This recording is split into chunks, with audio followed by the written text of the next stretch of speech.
Fernanda Manhota já conosco aqui, Débora, muito boa tarde, nossa analista de internacional. Fernanda, queria que os pontos principais que você destaca nesse discurso bastante contundente de Benjamin Netanyahu, claro, também prestando contas à sua própria população de Israel ao rebater o que ele chamou de mentiras de outras nações, que disse que teria ouvido inverdades na Assembleia Geral da ONU e por isso decidiu ir. E curioso como ele também chegou a levar 2 mapas.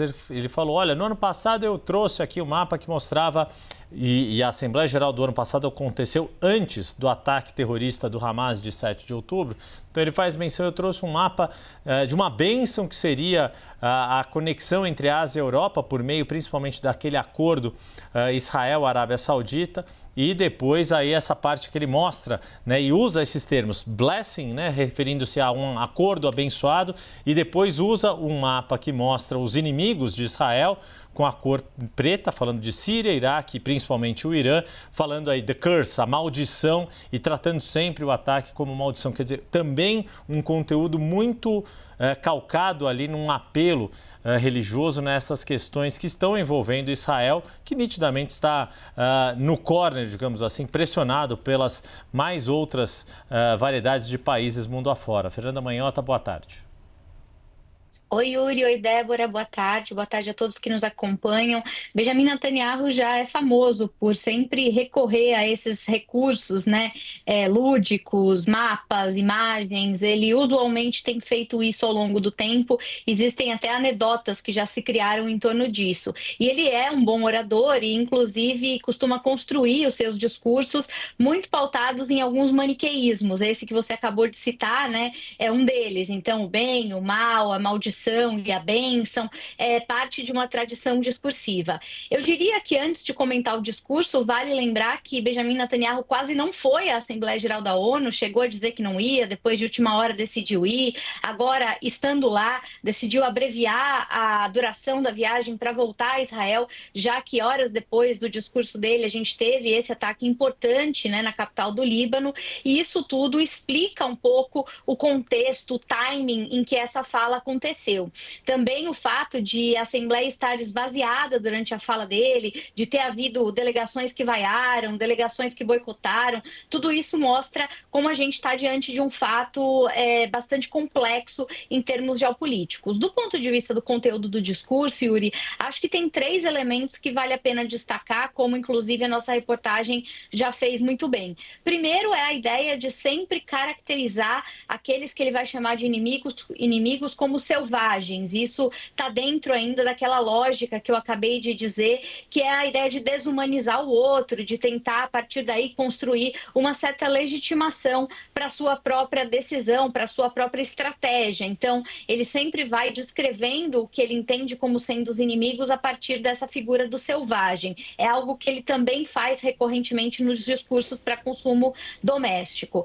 Ele faz um discurso fortemente pautado no Irã, como sendo, então, o principal inimigo a ser combatido, o financiador, aquele que provê os recursos, os meios para que grupos como Hezbollah e Hamas ajam. Isso é muito importante deixar claro. E, além disso, ele diz 2 outras coisas que são fundamentais, né, que explicam os próximos passos desse conflito. Ele diz da capacidade ofensiva, né, do país, que alcança todo o Oriente Médio.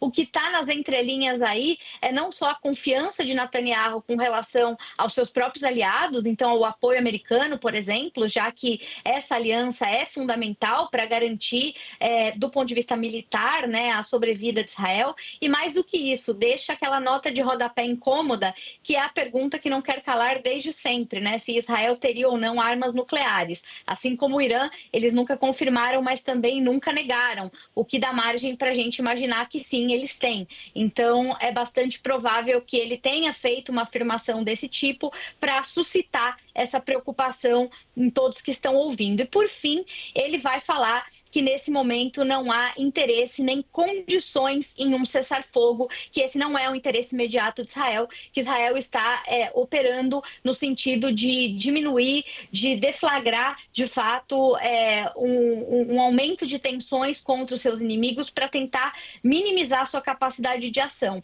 E foi justamente o que, na prática, as forças israelenses fizeram horas depois. A gente tem aqui um histórico que dá para resgatar, não só em Gaza com Hamas, mas também no Líbano com Hezbollah. Há indícios de que eles já tenham desmobilizado boa parte da capacidade ofensiva. É clara a desorganização do Hezbollah no Líbano nesse momento.